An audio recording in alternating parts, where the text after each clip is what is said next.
Cumprimento a todos os meus irmãos com a paz de Jesus. Seja bem-vindo ao estudo da lição da Escola Sabatina número 4. Unidade por meio da humildade. Antes de começar, vamos orar. Pai querido que estás nos céus, nos introduzimos na Tua presença, confiando nos méritos de Jesus. E é em nome de Jesus que pedimos que o Senhor derrame o Espírito Santo sobre mim e os meus irmãos, abrindo a nossa mente para compreendermos este tema tão profundo, tão maravilhoso, sobre Jesus Cristo, sua natureza humana, sua natureza divina, sua humilhação ao se tornar homem, que o Teu Santo Espírito abra nossa mente para entendermos quão sublime é o amor de Deus, a piedade, o mistério da piedade.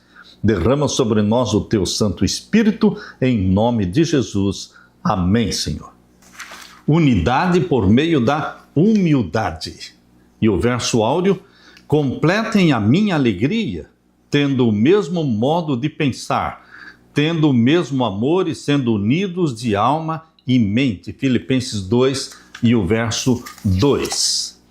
Queridos, Filipenses capítulo 2 até o capítulo 4, inicia uma sessão na qual Paulo aborda o exemplo da humildade de Cristo como um modelo para a vida sua e minha. Cristo é o supremo modelo de submissão a Deus. Cristo é o exemplo e modelo de amor, de união com o Pai. Durante o seu ministério na terra, Jesus desenvolveu uma profunda comunhão com o Pai e enfatizou repetidamente a unidade entre eles. Da mesma forma, Jesus também destacou a sua unidade com o Espírito Santo, primeiramente gerado pelo Espírito Santo, e então guiado pelo Espírito Santo, e então sendo batizado pelo Espírito Santo. Jesus revelou Deus em sua vida na terra. Os membros da divindade, Pai, Filho e Espírito Santo, eles têm um relacionamento harmonioso, amoroso, oferecendo um modelo para a unidade e o amor que deve definir o relacionamento entre nós, os seres humanos, que cremos em Deus. Paulo enfatizou esse tema não apenas na carta aos Filipenses, mas também em outras cartas. Por exemplo, 1 Coríntios, ali ele fala: irmãos, pelo nome de nosso Senhor Jesus Cristo, peço-lhes que todos estejam de acordo naquilo que falam e que não haja divisões entre vocês. Pelo contrário, que vocês sejam unidos no mesmo modo de pensar e no mesmo propósito. 1 Coríntios capítulo 1, verso 10. A lição desta semana destaca 3 temas principais. Primeiro, viver em unidade e demonstrar amor uns pelos outros são responsabilidades fundamentais do cristão e é o comportamento esperado de todo seguidor de Jesus. Segundo, como cristãos somos chamados a cultivar uma mesma maneira de pensar semelhante à de Cristo. Paulo evidencia o que envolve essa mentalidade cristocêntrica. Terceiro, nossa mente finita é incapaz de compreender plenamente a magnanimidade infinita de Cristo ao se tornar homem. A encarnação de Cristo é um mistério. Essa compaixão é um mistério insondável. Chama-se o mistério da piedade, o mistério do amor de Deus, que será o tema para estudo nosso por toda a eternidade. Aleluia! Na parte de domingo, desunião em Filipos. A desunião é uma estratégia de Satanás. Ele divide para conquistar, para enfraquecer a igreja. O que parece ter causado a desunião na igreja? Para Paulo, qual era a solução? Abra sua Bíblia em Filipenses capítulo 2 e vamos ver então os versos 1 até o verso 3. Portanto, se existe alguma exortação em Cristo, alguma consolação de amor, alguma comunhão do Espírito, se há profundo afeto e sentimento de compaixão, então completem a minha alegria, tendo o mesmo modo de pensar, tendo o mesmo amor e sendo unidos de alma e mente. Paulo está dizendo que a alegria dele era ver os irmãos unidos. Não havendo discussões e brigas e divisões entre eles, completem a minha alegria, diz Paulo, tendo o mesmo modo de pensar. O que mais? Tendo o mesmo amor e sendo unidos de alma e mente. E o verso 3, não façam nada por interesse pessoal ou vaidade, mas por humildade. Aqui diz, cada um considerando os outros superiores a si mesmos, vivendo em respeito um ao outro, fazendo a vontade de Deus, dando preferência aos outros, não tendo interesses pessoais. Queridos, o que Paulo está condenando é o egoísmo, é a busca por reconhecimento. Foi sem dúvida uma grande decepção para Paulo perceber que a igreja que ele fundou e amava profundamente estava sendo afetada por rivalidades, por discórdias, por brigas, por contendas. Ele utilizou uma linguagem forte para descrever esses problemas, falando que existiam pessoas na igreja de Filipos que tinham interesse pessoal. Queridos, na igreja não é lugar para você demonstrar interesse pessoal. Também existia na igreja de Filipe ambições egoístas, muito impróprio para a igreja. Não podemos crescer como povo de Deus tendo interesses pessoais ou ambições egoístas, ou buscando promover a nós mesmos, em vez de defender e exaltar Jesus Cristo. Tiago também fez uma advertência quando ele escreveu em Tiago 3,16, onde há inveja e rivalidade, aí há confusão e toda espécie de coisas ruins. Por quê? Porque o diabo tomou conta. Onde existe discórdia e confusão, ali Satanás está comandando. Queridos, Paulo enfatizou uma expressão semelhante ao advertir os Gálatas. Ele disse, não sejamos presunçosos, provocando uns aos outros e tendo inveja uns dos outros. Gálatas 5, 26. Observe então, queridos irmãos, as soluções que Paulo apresentou para esses problemas. Primeira solução, exortação em Cristo. Paulo destacou o exemplo de Cristo como uma motivação poderosa. Segundo, consolação de amor. Jesus revelou amor divino e deixou o seguinte mandamento, que vocês amem uns aos outros assim como eu os amei. João 15, verso 12. Em terceiro lugar, comunhão do Espírito. A presença do Espírito Santo promove unidade entre os cristãos, como vemos na Igreja Apostólica, ali registrado em Atos capítulo 2, 42. Em quarto lugar, o afeto. Essa característica divina foi revelada na vida de Cristo. Ele amava os seus irmãos. Afeto, amor, amabilidade, sendo ilustrada nas parábolas do bom samaritano e do filho pródigo. Queridos, Deus quer ver em você a bondade, a misericórdia, a caridade, o estender a mão. Em quinto lugar, deve existir compaixão. Compaixão é algo que é característico na vida de Jesus, que sentia compaixão quando olhava para a multidão. A multidão seguia Jesus por todos os lugares e ele sentia compaixão. Seguindo o exemplo de Jesus, nós teremos compaixão uns dos outros. Sendo seguidores, também seremos chamados a agir com misericórdia. Em sexto lugar, deve haver unidade em pensamento, unidade em amor e propósito. É difícil imaginar uma forma mais enfática de destacar a importância da unidade do que estas palavras do apóstolo Paulo. Tenham o mesmo modo de pensar de Cristo Jesus. Tenham a mente de Jesus e pensem como Jesus Cristo, amando uns aos outros, sendo unidos ao Pai, ao Filho, ao Espírito Santo, buscando união, porque na união existe força. O Espírito Santo nos une uns aos outros, porque somos filhos do mesmo Pai.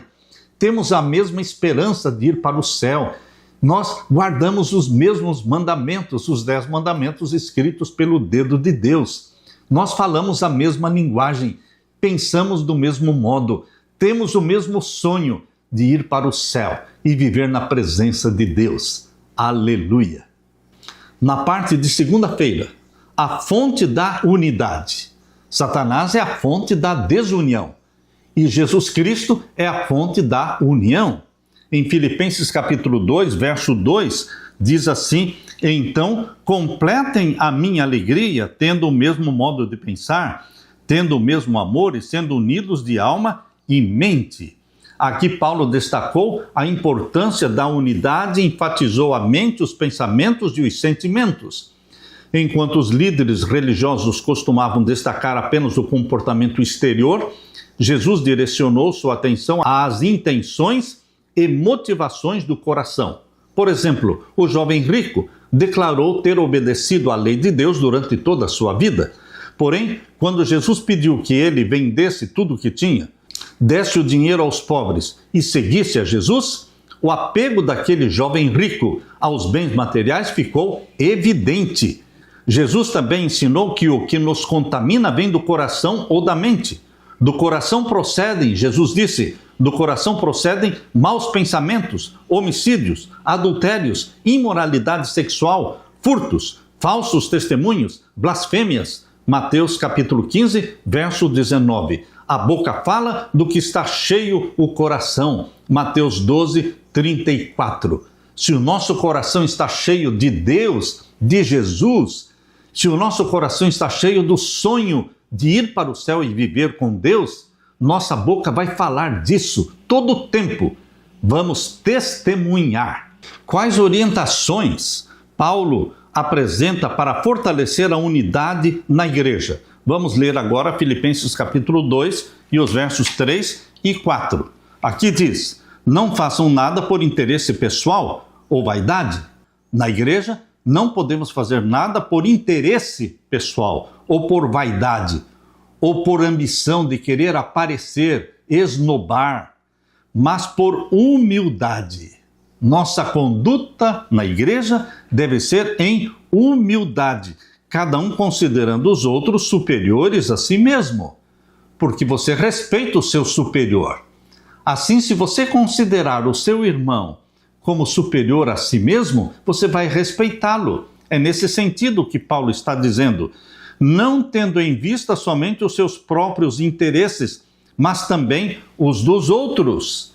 Paulo descreveu um modelo de caráter: agir com humildade, considerar os outros mais importantes do que nós mesmos e buscar os interesses deles, não apenas os nossos. Parece simples de dizer, mas é difícil de viver, não é verdade? Ainda assim, esses princípios são fundamentais para melhorar nossos relacionamentos.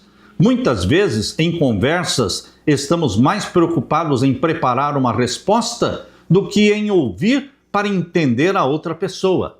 Isso pode gerar conflitos desnecessários que poderiam ser evitados com uma escuta atenta. Deus nos deu 2 ouvidos para ouvir mais do que falar. Uma boca e 2 ouvidos. Deveremos ouvir muito mais do que falar. Ouvir com empatia e tentar entender o ponto de vista do outro é o primeiro passo para construir confiança e uma comunicação saudável. Paulo mencionou a unidade que o Espírito Santo dá. E essa unidade traz paz que une o povo de Deus. Quando há conflitos na igreja, o Espírito Santo pode acalmar as tensões e nos levar à unidade, promovendo a harmonia. No mesmo capítulo, Paulo destacou a unidade da fé e do pleno conhecimento do Filho de Deus. Esses conceitos estão conectados. Ter a mesma fé e um entendimento comum das Escrituras, que vem do conhecimento de Cristo e dos seus ensinos, é essencial para manter a unidade. A morte para o eu nos ajudaria a considerar os outros superiores a nós mesmos? É óbvio que sim. Se o seu eu está morto, se Cristo vive em você, você vai respeitar as pessoas, você vai servir as pessoas, você vai evitar discórdias, contendas e brigas, você vai ser amável, bondoso e cortês. Com esse Espírito Santo presente em nós, que é o mesmo Espírito que habitou em Jesus Cristo, nós vamos viver como Cristo viveu. Nós vamos ter a mente de Cristo. Aleluia! Na parte de terça-feira, implante mental ou cirurgia mental? O Espírito Santo quer fazer um implante em você. O que o Espírito Santo exatamente implanta em você e em mim? A mente de Jesus, para pensar como Jesus. Muitas empresas estão desenvolvendo tecnologias que combinam o poder dos computadores com o cérebro humano, conectando mentes humanas a máquinas. Cientistas estão influenciando os pensamentos por meio da tecnologia. Embora o uso de implantes cerebrais possa oferecer benefícios, como, por exemplo, ajudar a controlar a epilepsia, a depressão ou a doença de Parkinson, é fácil imaginar cenários mais preocupantes. O controle mental pode não estar tão longe assim. De certa forma, o controle mental já está presente. Nossa mente funciona como um computador, embora muito mais sofisticado do que um computador. O fluxo constante de informações a que somos expostos programa a nossa mente. Satanás tem tentado programar a mente humana através da televisão, através da internet. Ele molda os nossos pensamentos e orienta as nossas ações. Quando nos deixamos absorver pela mídia, a maneira de pensar do mundo começa a influenciar a nossa mentalidade e adotamos esse padrão de pensamento. É como se a mente de outras pessoas fosse implantada na nossa mente ou fundida com a nossa mente. Porém, assim como Jesus, devemos permitir que o Espírito Santo controle a nossa mente. Romanos capítulo 8, verso 6. Abra sua Bíblia em Romanos capítulo 8 e o verso 6. Aqui diz: pois a inclinação da carne é morte, mas a do Espírito é vida e paz. Nós não andamos segundo a carne, segundo os desejos egoístas da nossa natureza carnal, pecaminosa. Nós andamos segundo a orientação do Espírito Santo, porque fomos gerados pelo Espírito Santo e nos tornamos novas criaturas. Por isso, o capítulo 8, verso 4 em diante diz: a fim de que a exigência da lei se cumprisse em nós, que não vivemos segundo a carne. Quem nasceu da água e do Espírito, foi gerado pelo Espírito Santo, não anda segundo a carne, segundo os desejos da natureza pecaminosa, mas andam segundo o Espírito. Os que vivem segundo a carne se inclinam para as coisas da carne, mas os que vivem segundo o Espírito se inclinam para as coisas do Espírito. As coisas do Espírito Santo são as coisas espirituais, é o céu, é ter a mente de Jesus, é se preparar para a volta de Jesus. Não estamos iludidos com este mundo, nós somos espirituais. Verso 6, pois a inclinação da carne é morte, mas a inclinação do Espírito é vida e paz. Porque a inclinação da carne é inimizade contra Deus, mas nós não vivemos segundo a natureza carnal, nós vivemos segundo a natureza espiritual, que foi gerada pelo Espírito Santo em nós. Por isso não somos inimigos de Deus. Somos amigos, somos filhos de Deus, mas aqueles que não nasceram da água e do Espírito são inimigos de Deus, porque a inclinação da carne é inimizade contra Deus, pois não está sujeita à lei de Deus. Tem tantos milhões de cristãos que não estão sujeitos à lei de Deus, não amam os 10 mandamentos da lei de Deus. São inimigos dos 10 mandamentos. Isto significa que, embora se chamem cristãos, embora sejam membros de igrejas, eles são inimigos de Deus, porque não estão sujeitos à lei de Deus. Pregam contra a lei de Deus, ou seja, eles são carnais, eles vivem de acordo com a natureza carnal, não são espirituais, não foram gerados pelo Espírito Santo. Eles não estão sujeitos à lei de Deus, nem mesmo pode estar. Portanto, os que estão na carne não podem agradar a Deus. Não vão obedecer a Deus, não vão valorizar os mandamentos de Deus, porque não foram gerados pelo Espírito Santo. Ninguém conhece as coisas de Deus senão o Espírito de Deus. E isso é o oposto do espírito do mundo. Quem está influenciando a nossa maneira de pensar? A mídia? A televisão? Quem influencia a sua maneira de pensar? Será que é a Bíblia? Será que é o Espírito Santo? Quem faz a sua mente? Quem está implantando em você? O que estamos deixando entrar na nossa mente? Através dos olhos, através dos ouvidos. Nós devemos evitar ler ou ouvir tudo que sugira pensamentos impuros. Leia Filipenses capítulo 2, verso 5. O que você acha que significa esta frase? Ter o mesmo modo de pensar de Cristo. O que significa ter o mesmo modo de pensar de Cristo? Filipenses capítulo 2, verso 5. Tenham entre vocês o mesmo modo de pensar de Cristo Jesus. Para pensar como Cristo Jesus pensava, nós temos que ter a mente de Cristo. E quem implanta a mente de Cristo é o Espírito Santo. Primeiro você aceita Jesus como Salvador, confessa os seus pecados. Então você aceita o batismo, porque aquele que crer e for batizado será salvo. Então você é batizado e ao ser batizado você está nascendo da água e do Espírito. Agora o Espírito Santo vai transformar você. O Espírito Santo vai implantar a natureza santa de Jesus em você. Ao implantar a natureza santa de Jesus em você, ele implanta a mente de Jesus. E então você poderá pensar como Jesus pensa, amar como Jesus ama. Isso significa o que Paulo está dizendo aqui em Filipenses 2,5. Tenham entre vocês o mesmo modo de pensar de Cristo Jesus.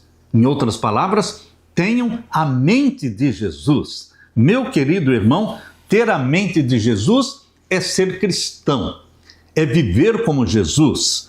Podemos ajustar os pensamentos, mas não conseguimos transformar nosso coração.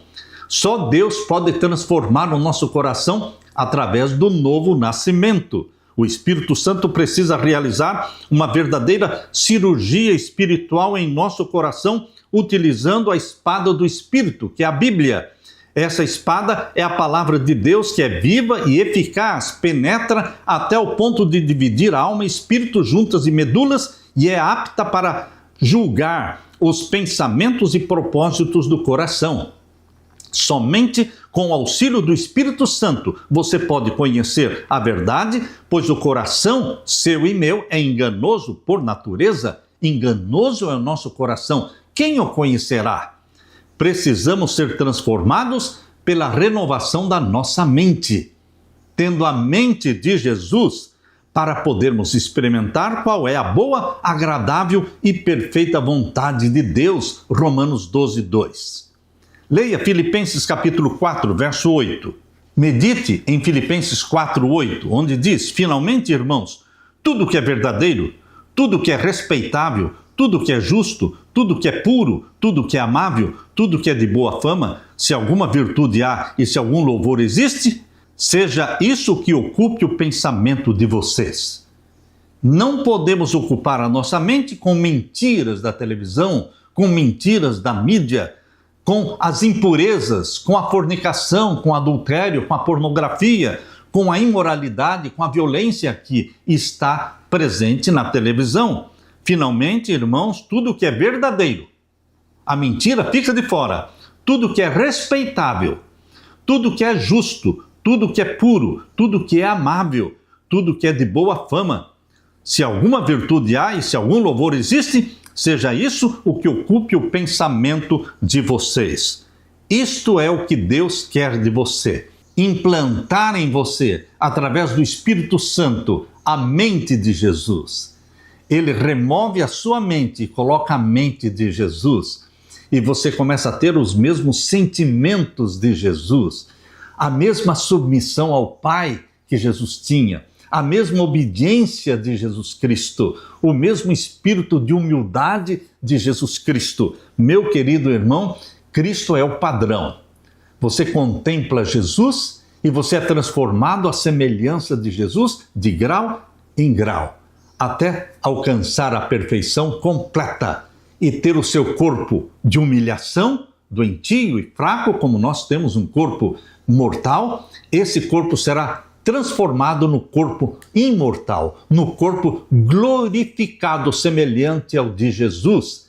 Esta glorificação vai acontecer na segunda vinda de Jesus. Aleluia! Na parte de quarta-feira, a mente de Cristo. O lutador Muhammad Ali, certa vez, declarou: "Eu sou o maior."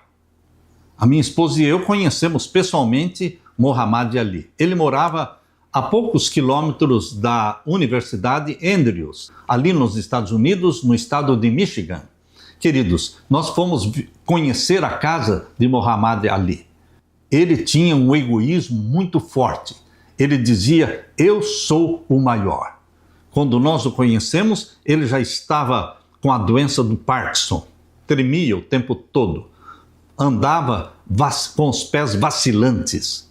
E aquele homem que um dia foi o campeão dos pesos pesados, campeão mundial de pesos pesados, ele agora era uma pessoa fraca, frágil, pés vacilantes, mãos trêmulas. E onde estava então aquele homem orgulhoso e arrogante que dizia: "Eu sou o maior"? Queridos, nós não somos nada sem Deus.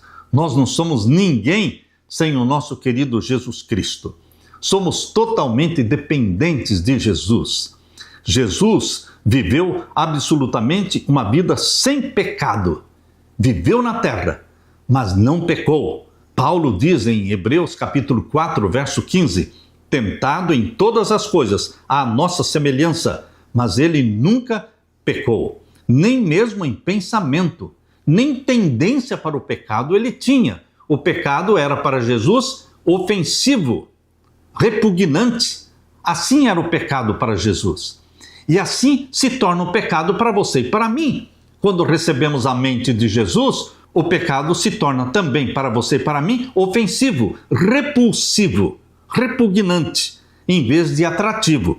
Queridos, Paulo diz em Hebreus 5:8, embora fosse filho, aprendeu a obediência pelas coisas que sofreu. E nós, como filhos de Deus, também vamos aprender a obediência pelas coisas que sofremos.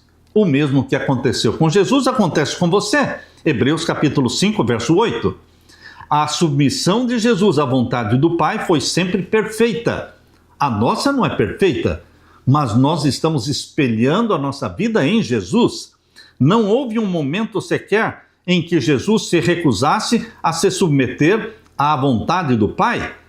Muitas vezes ele foi tentado a fugir, a não fazer a vontade do Pai. Por exemplo, no jardim do Getsemane, quando Jesus por 3 vezes pediu para o Pai: "Se possível, passe de mim este cálice." Diante da morte, ele estava tentando escapar do sofrimento da morte. Mas ele orou não somente dizendo: "Se for possível, passe de mim este cálice." A oração de Jesus não termina aí. Ele continuou dizendo: "Mas não seja feita a minha vontade, mas a tua vontade, ó Pai." A vontade do Pai era superior e era soberana na vida de Jesus. A vontade do Pai, do nosso Pai Celestial, precisa ser soberana na sua vida, meu irmão. Nós estamos imitando Jesus. Vamos ler então Filipenses capítulo 2, versos 5 a 8. Aqui diz: "Tendo entre vocês o mesmo modo de pensar de Cristo Jesus." Em outras palavras, tendo a mente de Jesus. E o verso 6, que mesmo existindo na forma de Deus, porque Jesus, antes de nascer de Maria, Jesus era Deus.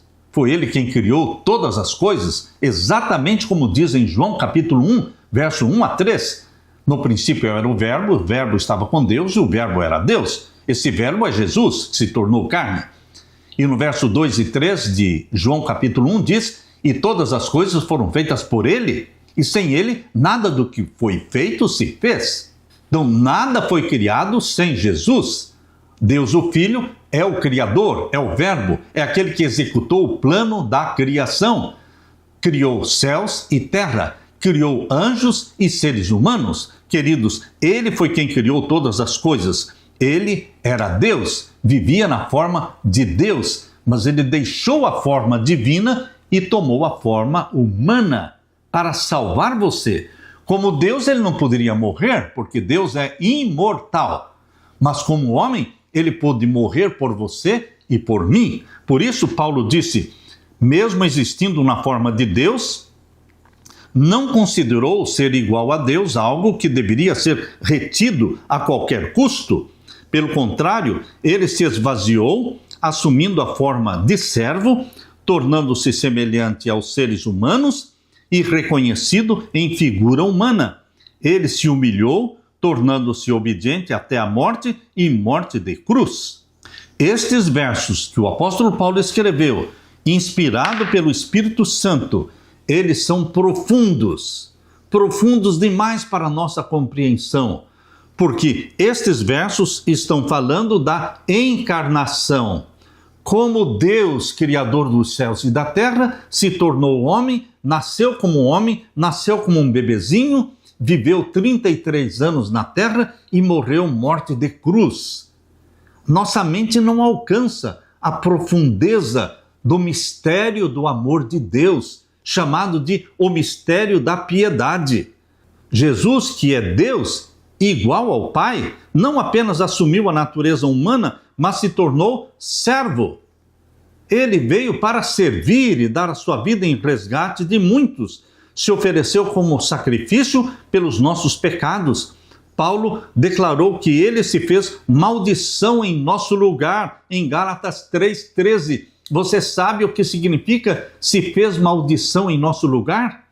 Ele se fez pecado em nosso lugar. Ele que nunca pecou, nunca teve pecado, ele se tornou pecado na cruz.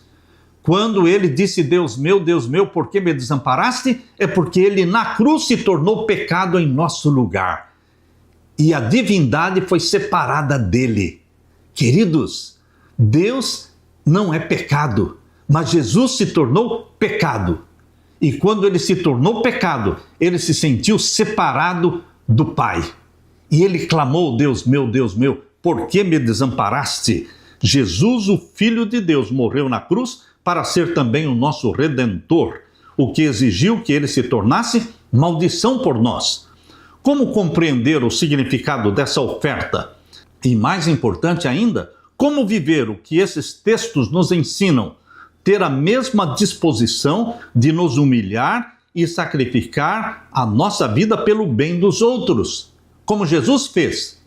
Todos nós temos um egoísmo que não pensa muito nos outros, pensamos muito em nós mesmos. Mas Jesus diz para você não ficar pensando em si mesmo, mas servir a Deus, amar a Deus e ao próximo como a si mesmo. Jesus afirmou, o maior entre vocês será o servo de vocês.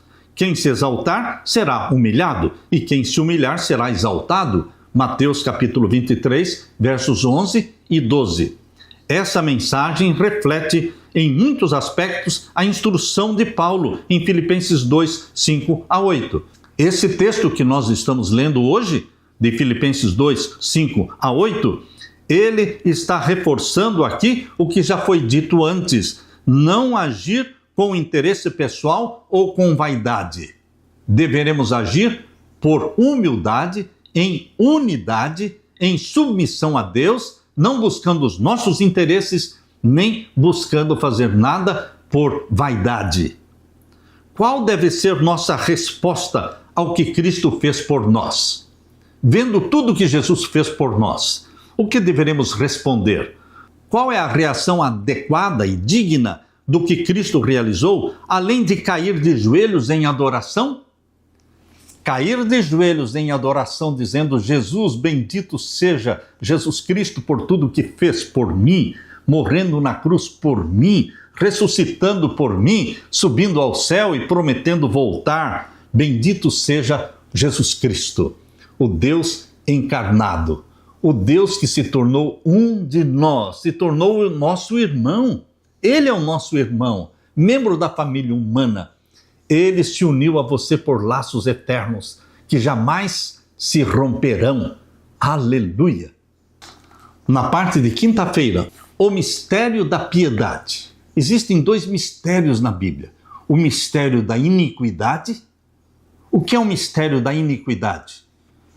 Nós não conseguimos entender como Lúcifer, um anjo querubim, protetor, que estava na presença de Deus. Como ele pecou? Como surgiu, como nasceu o pecado dentro dele? A ambição de querer ser Deus, a ambição de querer se assentar no lugar de Deus. Queridos, este é o mistério da iniquidade. Mas existe o mistério da piedade. Que amor é esse?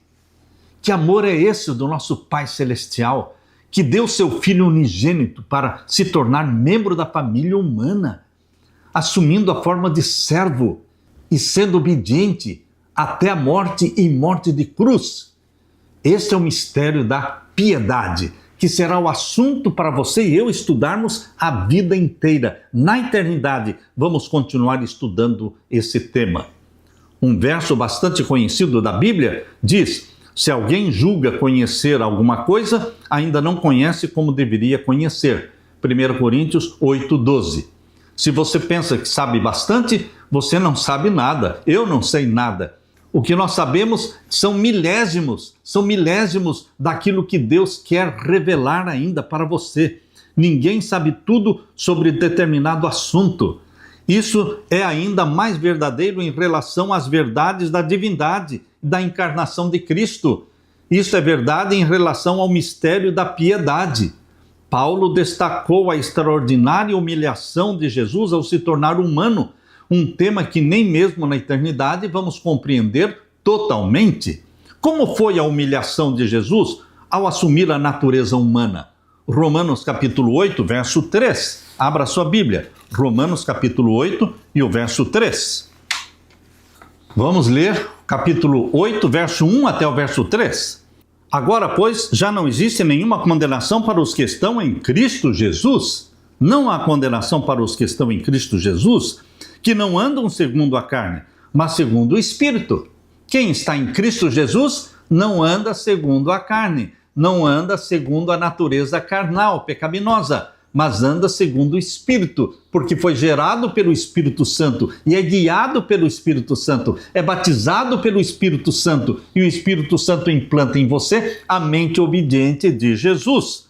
Verso 2: porque a lei do Espírito da vida em Cristo Jesus livrou você da lei do pecado e da morte. Você estava destinado à morte eterna. Agora você nasceu da água e do Espírito, gerado pelo Espírito Santo, e agora prevalece em você a lei do Espírito da vida, que livrou você da morte. Verso 3. Porque aquilo que a lei não podia fazer, a lei não podia salvar ninguém, e ainda não pode salvar ninguém. Porque aquilo que a lei não podia fazer, por causa da fraqueza da carne, isso Deus fez. Como é que Deus salvou? Enviou o seu Filho, aqui diz, enviando o seu próprio Filho em semelhança de carne pecaminosa, porque Jesus Cristo nasceu com uma natureza física pecaminosa. O que significa isso? A natureza física pecaminosa de Jesus? Porque ele sentia dor, ele sentia fome, ele sentia cansaço, ele sentia sede, ele tinha que dormir para recuperar as energias. Adão e Eva no Jardim do Éden não tinham uma natureza física pecaminosa. Ele não sentia dor, não sentia fome, não sentia cansaço. A natureza física de Adão no Jardim do Éden era diferente da natureza física de Jesus quando nasceu de Maria. Então Jesus recebeu uma natureza física com fraqueza da carne. Mas lembre-se, moralmente Jesus era santo ao nascer, como Adão era santo no Jardim do Éden. Moralmente Jesus foi santo desde o nascimento. Lucas capítulo 1, 35 diz: o santo que de ti há de nascer. O santo que de ti há de nascer será chamado Filho do Altíssimo. Queridos, Jesus nasceu moralmente santo, mas fisicamente ele tinha uma natureza dominada pelas fraquezas da natureza carnal, ou seja, sentia fome, sede e cansaço. Entenda então este verso que diz aqui, capítulo 8 de Romanos, verso 3. Porque aquilo que a lei não podia fazer, por causa da fraqueza da carne, isso Deus fez, enviando o seu próprio Filho em semelhança de carne pecaminosa. E no que diz respeito ao pecado, e assim Deus condenou o pecado na carne. Através da natureza humana que Jesus Cristo recebeu, Deus condenou o pecado. quando Jesus Cristo morreu na cruz, ele se tornou pecado em nosso lugar. E ao se tornar pecado em nosso lugar, ele condenou o pecado. Ele esmagou a cabeça da serpente. Verso 4. A fim de que a exigência da lei se cumprisse em nós, que não vivemos segundo a carne, mas segundo o Espírito. Nós vivemos segundo o Espírito Santo. Os que vivem segundo a carne se inclinam para as coisas da carne, mas os que vivem segundo o Espírito se inclinam para as coisas do Espírito. Você se torna espiritual, gerado pelo Espírito Santo, recebendo um implante da mente de Jesus. Você passa a amar, pensar e agir e sentir como Jesus. Pois a inclinação da carne é morte, mas a do Espírito é vida e paz. Porque a inclinação da carne é inimizade contra Deus, pois não está sujeita à lei de Deus. Tem muitos cristãos que se proclamam cristãos, mas eles são inimigos de Deus e inimigos da lei de Deus. Pregam contra a lei de Deus, os 10 mandamentos. E Paulo está dizendo, aqueles que não se sujeitam a Deus e não se sujeitam à lei de Deus, é porque estão vivendo na carne. Não são gerados pelo Espírito Santo. Leio de novo o verso 7, Romanos 8, 7. Porque a inclinação da carne é inimizade contra Deus e inimizade à lei de Deus, pois não está sujeita à lei de Deus, nem mesmo pode estar. Portanto, os que estão na carne não podem agradar a Deus. Mas você e eu não estamos na carne. Nós fomos gerados pelo Espírito Santo, nós somos guiados pelo Espírito Santo, nós somos batizados pelo Espírito Santo e ele implanta em você a mente de Jesus. Meu querido irmão, a humilhação de Jesus ao assumir a natureza humana. Quem pode entender? Este é o mistério da piedade. Hebreus capítulo 2, abra sua Bíblia. Hebreus capítulo 2, vamos ver os versos 14 a 18.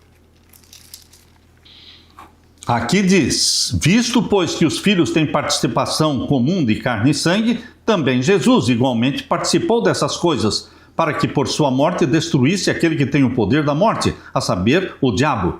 Ele esmagou a cabeça da serpente. Satanás foi derrotado na cruz do Calvário, porque Jesus morreu sem pecado, mas morreu porque ele assumiu os nossos pecados. Se ele não tivesse assumido os nossos pecados, ele não teria morrido, porque quem não tem pecado não morre. Mas Jesus se tornou pecado na cruz, por minha causa, por sua causa. Por isso, meu querido irmão, aqui está dizendo, visto pois que os filhos têm participação comum da carne e sangue, também Jesus igualmente participou dessas coisas, para que, por sua morte, destruísse aquele que tem o poder da morte, a saber, o diabo, e livrasse todos os que pelo pavor da morte estavam sujeitos à escravidão por toda a vida. Pois ele, Jesus, evidentemente, não assumiu a natureza de um anjo. Jesus não assumiu a natureza de um anjo. Mas que natureza ele assumiu? A natureza dos descendentes de Abraão.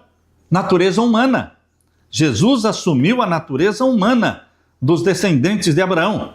Por isso mesmo, era necessário que em todas as coisas Jesus se tornasse semelhante aos irmãos. Ele se tornou semelhante a você e a mim, para ser misericordioso, o que mais? Fiel sumo sacerdote nas coisas referentes a Deus e para fazer propiciação pelos pecados do povo. Pois naquilo que ele mesmo sofreu, quando foi tentado, é poderoso para socorrer os que são tentados. Ele pode socorrer você, porque ele é vitorioso, venceu o pecado. Ele morreu porque ele se tornou pecado, mas ele não ficou morto, ele foi ressuscitado. E ele vive para todos sempre. E porque ele vive, nós também viveremos. Leia agora Hebreus 4,15. Aqui diz, porque não temos sumo sacerdote que não possa se compadecer das nossas fraquezas. Pelo contrário, ele, Jesus, foi tentado em todas as coisas, à nossa semelhança, mas sem pecado. Aleluia, aleluia. Portanto, aproximemo-nos do trono da graça, com confiança, a fim de recebermos misericórdia e encontrarmos graça para ajuda em momento oportuno. Corra para Jesus, aproxime-se do trono da graça. Existe salvação para você e para mim, meu irmão. Como foi possível para o eterno Filho de Deus, pela atuação do Espírito Santo, tornar-se um ser divino humano no ventre de Maria? Isso é mistério, mistério da piedade. É algo que desafia nossa compreensão. Como o infinito e eterno poderia subitamente tornar-se um ser humano finito, sujeito à morte? Esse é o mistério da encarnação. Esse é o centro do que Paulo descreveu como o mistério da piedade em 1 Timóteo capítulo 3, verso 16. Paulo explorou essa humilhação de forma mais detalhada do que em qualquer outro texto das Escrituras. Aqui, em Hebreus capítulo 2, versos 5 a 8, Paulo fala de quê? Jesus existindo na forma de Deus. Ele era Deus, tornou-se homem.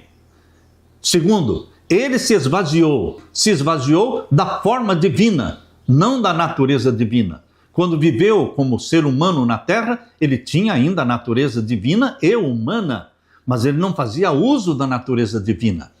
Ele deixou voluntariamente de usar a forma divina, mas ele continua sendo Deus. Deus, homem. O mistério de que Jesus deixou de lado suas prerrogativas divinas para se tornar verdadeiramente humano e ser tentado como nós é espantoso. Em terceiro lugar, Jesus se humilhou. Filipenses 2,8. Ao assumir a natureza humana, Jesus passou de uma posição de supremacia universal para a de total servidão, contrastando completamente o desejo de Lúcifer, que era uma criatura e queria ser Deus. E Jesus Cristo, sendo Deus, se tornou servo e morreu morte de cruz. Queridos, Jesus prega e revela humildade. E Lúcifer, ele ensina a arrogância, o orgulho, o egoísmo. Lendo ainda em Filipenses capítulo 2, verso 8, ali diz que Jesus foi fiel até a morte e morte de cruz. Não havia forma mais humilhante de morrer do que a que foi escolhida por Jesus, planejada em conjunto com o Pai nos conselhos de paz, conforme diz Zacarias 6,13. Esse ato foi prefigurado por Moisés ao levantar a serpente no deserto.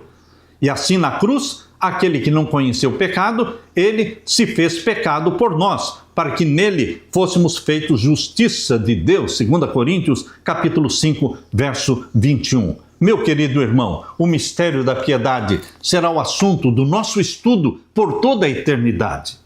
Esse amor que existe em Deus, o amor humano, é simplesmente um pálido reflexo do amor de Deus.